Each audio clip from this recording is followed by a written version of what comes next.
Today about an essay that I wrote for the New York Times last year, which went under a rather dramatic heading. It was called "Why You Will Marry the Wrong Person." And perhaps we can just begin, we're among friends, by just asking how many of you in the room do feel, on balance, that you have married the wrong person. I mean, we're among friends. Any? Yeah, a lady that, couple of people, 5, 10. I'd say 30 people in the room, and so we always have to treble that. So there's a pretty hefty majority. But I'm here to give counsel and to give consolation for this situation. You know, there's a lot of anger around our love lives, privately held, but a lot of us go around feeling quite enraged, angry privately about the way that our love lives have gone. My task today is to turn that anger into sadness. If we manage to turn rage into grief, we will have made psychological progress. And this is the task today.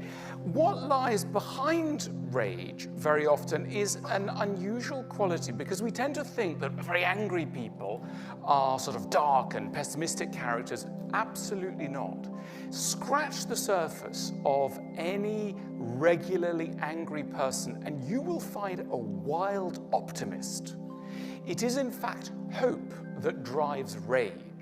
Think of the person who screams every time they can't find their house keys or every time they get stuck in traffic.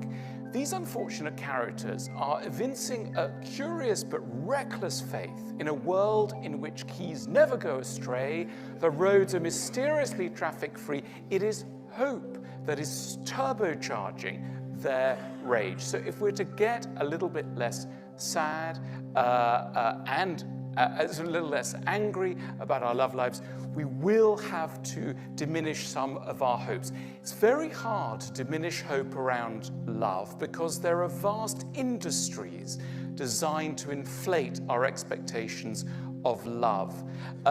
There was a wonderful quote from the German philosopher Theodor Adorno, who in the 1960s said that the most dangerous man in America was Walt Disney. And the reason for his attack on Walt was because he believed that Walt was the prime agent of hope, and therefore of rage, and therefore of bitterness. And he thought that it was the task of philosophy to let us down gently, which is what I'm going to be doing today. So remember the theme of the talk: why you will marry the wrong person. There are a number of reasons why this is going to happen to you, or has maybe already in the privacy of your heart happened to you. I should say that it's not that bad. And the reason is that all of us will not manage to find the right person, but we will probably all of us manage to find a good enough person. So, and that's success, as you will come to see. One of the reasons why we're not going to be able to pull this one off as successfully as we might have hoped at the outset of probably our teenagehood when we were contemplating love, is that we are very strange. I'm very strange and you're very strange. You don't let on, and we're not going to do anything very dangerous, but we are basically psychologically quite strange. We don't normally know very much about this strangeness. It takes us a long time before we're really on top of the way in which we are hard to live with. Does anyone in this room think that they're quite easy to live with, on balance? Yeah? Oh my goodness. Okay. I don't want to be rude, but please come and see me afterwards. I know that you're not easy to live with. And the reason is that you're Homo sapiens, and therefore you are not easy to live with. No one is. But there's a wall of silence that surrounds us from a deeper acquaintance with what is actually so difficult about us. Our friends don't want to tell us. Why would they bother? They just want a pleasant evening out. They're not.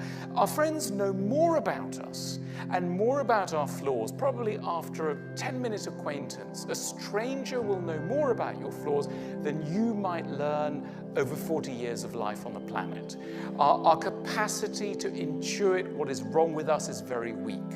Our parents don't tell us very much. Why would they? They love us too much. They know, they can see, of course. I mean, they followed us from the crib. They know what's wrong with us. They're not going to tell us because they just want to, be sweet. And our ex-lovers, a vital source of knowledge, they know. Absolutely, they know. But do you remember that speech that they gave? It was moving at the time when they said that they wanted a little more space and were attracted to travel and were interested in the culture of Southeast Asia. Nonsense. They thought lots of things were wrong with you, but they weren't going to be bothered to tell you. They were just off out of there. Why would they bother? So this knowledge that is out there is not in you. It's out there, but it's not in you. And so therefore we progress through the world with a very low sense of what is actually wrong with us. Not least, all of us are addicts. Almost all of us are addicts. Not injecting heroin as such, but addicts in the sense we need to redefine what addiction is. I like to define addiction not in terms of the substance you're taking. In other words, I'm a heroin addict, I'm a cocaine addict. No. Addiction is basically any pattern of behavior whereby you cannot stand to be with yourself and certain of the more uncomfortable thoughts and, more importantly, emotions that come from being on your own. And so therefore you can be addicted to almost anything so long as it keeps you away from yourself, so long as it keeps you away from tricky self-knowledge. And most of us are addicts. And thanks to all sorts of technologies and distractions, etc., we can have a good life where we will almost certainly be guaranteed not to spend any time with ourselves, except maybe for certain kind of airlines that still don't have the gadgets to distract us. But otherwise, you can be guaranteed you don't have to talk to yourself. And this is a disaster for your capacity to have a relationship with another person, because until you know yourself, you can't properly relate to another person. One of the reasons why love is so tricky for us is that it requires us to do something we really don't want to do, which is to approach another human being and say, I need you. I wouldn't really survive without you. I am vulnerable before you. And there's a very strong impulse in all of us to be strong and to be well defended and not to reveal our vulnerability to another person. Psychologists talk of two patterns of response that tend to crop up in people whenever there's a danger of needing to be extremely vulnerable, dangerously vulnerable, and exposed to another person. The first response is to get what psychologists call anxiously attached. This is attachment theory, some of you may know. So when you are anxiously attached to somebody, rather than saying, I need you, I depend on you, you start to get very procedural. You say, you're 10 minutes late, or I think the bin bags need to be taken out, or you start to get strict when actually what you want to do is to ask a very poignant question, do you still care about me? But we don't dare to ask that question. So instead, we get nasty, we get stiff, we get procedural. The other pattern of behavior which psychologists have identified, and it tends to apply to people who are in this room, in other words, A-types, very outgoing types, strivers, you become, in relationships, tell me if I'm wrong, you become what is known as avoidant, which means that when you need someone, it's precisely at that moment that you pretend you don't. When you feel most vulnerable, you say, I'm quite busy at the moment. No, I'm fine, thanks. I'm well busy today. In other words, you don't reveal the need for another person, which sets them off into a chain of wondering whether you are to be trusted. And there's then a cycle of low trust. So we get into these patterns of not daring to do the thing that we really need to do, which is to say, even though I'm a grown person, maybe I've got a beard, maybe I've been alive for a long time, I'm 6'2", etc. I'm actually a small child inside, and I need you like a small child would need its parent. This is so humbling that most of us refuse to make that step and therefore refuse the challenge of love. In short, we don't know very much how to love. And it sounds very odd, because imagine if somebody said to you, look, all of us probably in this room would probably need to go to a school of love. We think, what, a school of love? Love is just an instinct. No, it's not. It's a skill, and it's a skill that needs to be learned, and it's a skill that our society refuses to consider as a skill. We are meant to always just follow our feelings. If you keep following your feelings, you will almost certainly make a big mistake in your life. What is love? Ultimately, love, I believe, is something, first of all, there's a distinction between loving and being loved. We all start off in life by knowing a lot about being loved. Being loved is the fun bit. That's when somebody brings you something on a tray and asks you how your day at school went, etc. And we grow up thinking that that is what's going to happen in an adult relationship. We can be forgiven for that. It's an understandable mistake, but it's a very tragic mistake, and it leads us not to pay attention to the other side of the equation, which is to love. And what does it really mean to love? To love ultimately is to have the willingness to interpret someone's, on the surface, not very appealing behavior in order to find more benevolent reasons why it may be unfolding. In other words, to love someone is to apply charity and generosity of interpretation.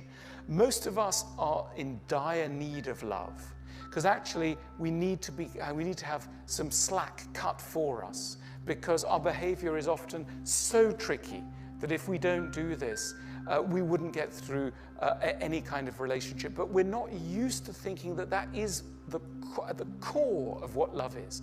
Core of what love is the willingness to interpret another's behavior. What we tend to be very bad at is recognizing that anyone that we can love is going to be a perplexing mixture of the good and the bad.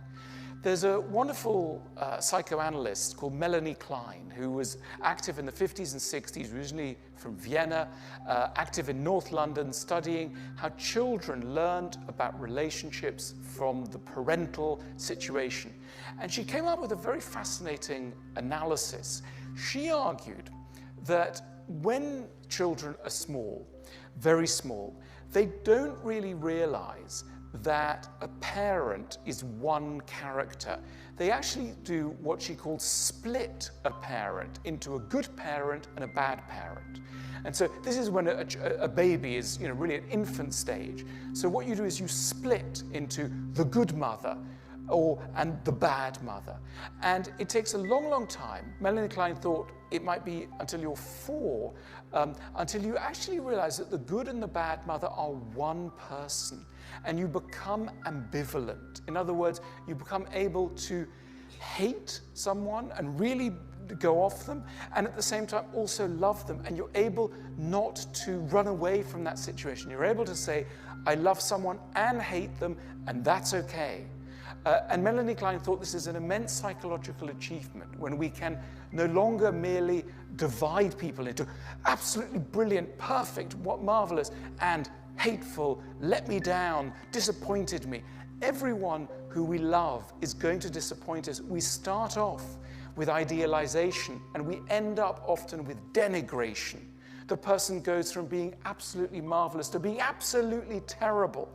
Maturity is the ability to see that there are no heroes or sinners really among human beings, that all of us have this wonderfully perplexing mixture of the good and the bad. And adulthood, true psychological maturity, and you may need to be 65 before it hits you, I'm not there yet, is the capacity to realize that anyone that you love is going to be this mixture of the good and the bad. So love is not just admiration for strength. It is also tolerance for weakness and recognition of ambivalence. The reason why we're going to probably make some real mistakes when we choose our love partners, some of you in this room have made some stunning mistakes. Now, why is this? The reason is that we've been told that the way to find a good partner is to follow your instinct, right? Follow your heart. That's the mantra. And so we're all the time reminded that if we stop reasoning, analyzing, By the way, are there people in this room who think that you can think too much about your emotions? And that sort of view, people go, yeah, you can think too much. A few people, okay, you can't think too much. You can only ever think badly. But there's no such thing as thinking too much about emotions. But the problem is we live in a romantic culture that privileges impulse. Now, when it comes to love, something tricky occurs, because you don't have to be a paid-up believer in psychotherapy or psychoanalysis to realize that the way we love as adults sits on top of our early childhood experiences.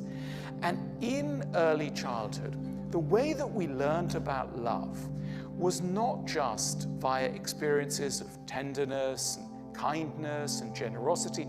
The love that we will have tasted as children will also be bound up with experiences of being let down, being humiliated, maybe being with a parent who treated us very harshly, who scolded us, who made us feel small in some way. In other words, quite a lot about our early experiences of love are bound up with various kinds of suffering. Now, something quite bad happens when we start to go out into the adult world and start to choose love partners. We think we're out to find partners who will make us happy, but we're not. We're out to find partners who will feel familiar. And that may be a very different thing, because familiarity may be bound up with particular kinds of torture. And this explains why sometimes people will say to us, look, there's a wonderful person, you should go and date them. They're good looking, they're charming, they're all sorts of things. And we go out with them and we date them. And we do recognize that they're really wonderful and amazing. But we have to confess to our partners, to our friends, that actually we found this person, often we struggle with the vocabulary. We say, maybe not that exciting, or maybe not sexy, or a bit boring. But really what we mean is that we've detected in this really quite accomplished person someone who will not be able to make us suffer in the way that we need to suffer in order to feel that love is real. And that's why we reject them. So we are not merely on a quest to be happy. We are on a quest to suffer in ways that feel familiar. And this radically undermines our capacity to find a good partner. Here's another reason why we're going to come unstuck in the field of love. We tend to believe that the more a lover is right for us, the less we're going to have to explain about who we are, how we feel, what upsets us, what we want. We believe, rather as a young child believes of its parent, that a true lover will guess what is in our minds. One of the great errors that human beings make is permanently to feel that other people know what's in their minds without us having said what's in our minds. It's very cumbersome to use words. It's such a bore. And when it comes to love, we have this deep desire that will simply be understood wordlessly. It's touching, it's a beautiful romantic idea, but it also leads to a catastrophic outbreak of sulking. Now, what is sulking? Sulking is an interesting phenomenon. We don't just sulk with anyone. We sulk with people who we feel should understand us, and yet for some reason have decided not to. And that's why we tend to reserve our sulks for people who we love and who we think love us. And they tell us something, they unwittingly will trigger a negative reaction in us, and we'll sulk. And they'll say, "What's wrong with you, darling?" And we'll say, "Nothing." And they'll say, "But come on, you're upset." And we'll go, "No, I'm not. I'm absolutely fine." And it's not true. And we'll go upstairs and we'll shut the door and we won't tell them what's wrong with us. And then they'll knock at the door and they'll say, "Please just tell me." And we'll say no, because we want them to read our souls, because we expect that a true lover can understand what we feel and who we are without us speaking. This is a catastrophe for our capacity to form lasting relationships. If you do not explain, you can never be understood. The route to a good marriage and to good love is the ability to become a good teacher. Now, teaching sounds like a narrow profession. Those guys in tweed jackets and fusty with a chalkboard, etc. I'm not talking about that kind of teaching. All of us, whatever our job aspirations, whatever it is we do, have to become teachers. Now, teaching is merely the word that we give to the skill of getting an idea from one head into another in a way that is likely to be accepted. And most of us are appalling teachers. Most of us teach when we're tired, when we're frightened. What are we frightened of? We're frightened we've married an idiot. And because we're so frightened, we start screaming at them. You've got to understand. And the thing is that unfortunately, by the time you've started to humiliate the person you want to understand something, lesson over.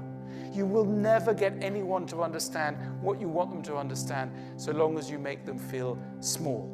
In order to teach well, you need to be relaxed.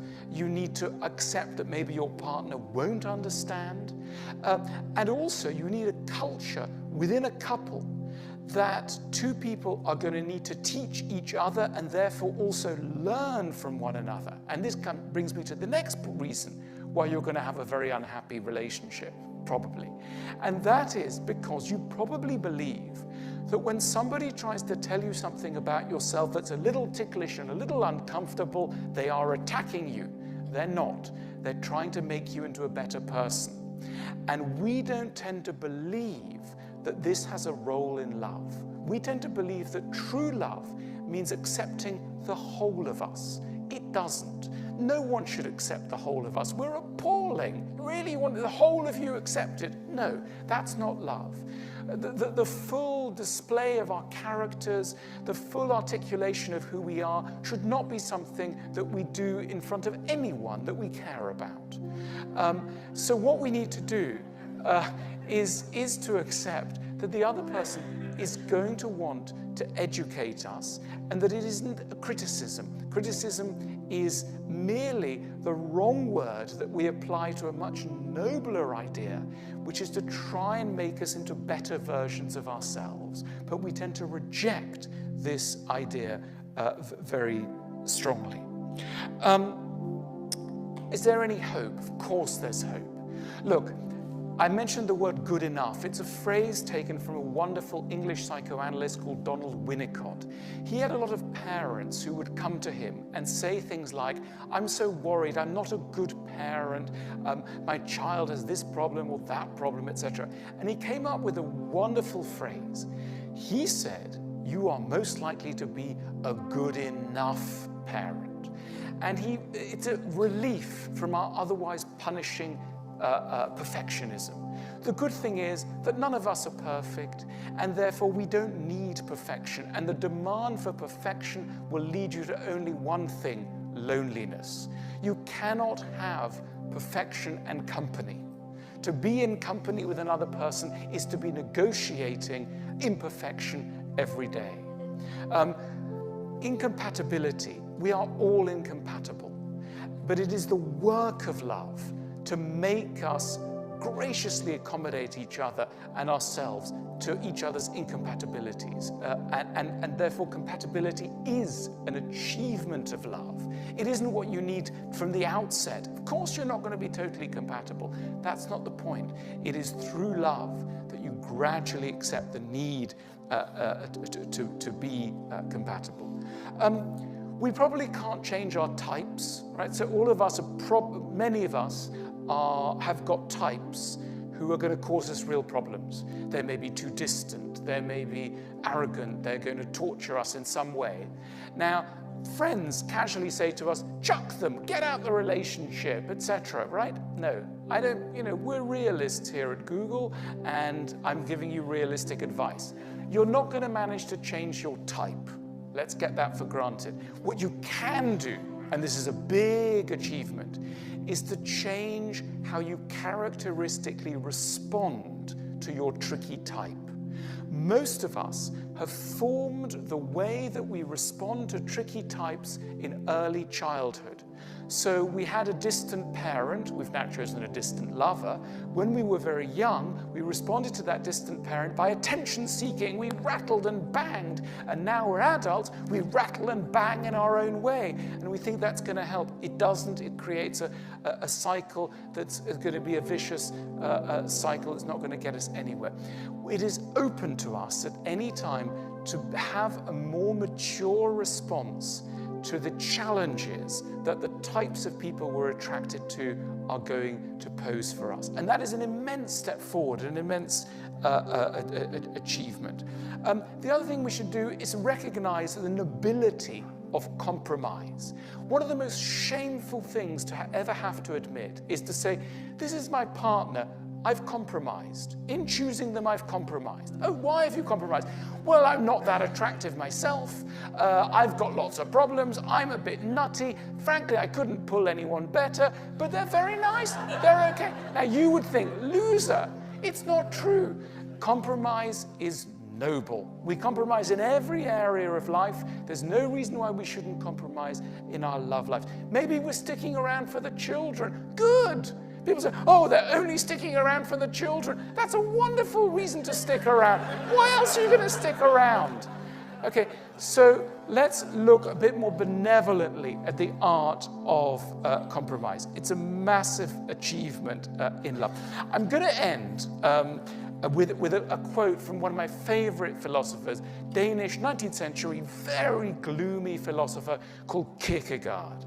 And Kierkegaard, in his book, Either Or, had a wonderful outburst where he basically said, of course, you're going to marry the wrong person and make the wrong decisions in a whole row of areas. And the reason you're going to do this is that you're human. Therefore, do not berate yourself for doing what humans do.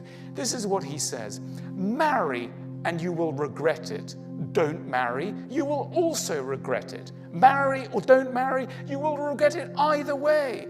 Laugh at the world's foolishness, you'll regret it. Weep over it, you'll regret that too. Laugh at the world's foolishness or weep over it, you will regret both. Hang yourself, you will regret it. Don't hang yourself, you will regret that too. Hang yourself or don't hang yourself, you'll regret it either way. Whether you hang yourself or don't hang yourself, you will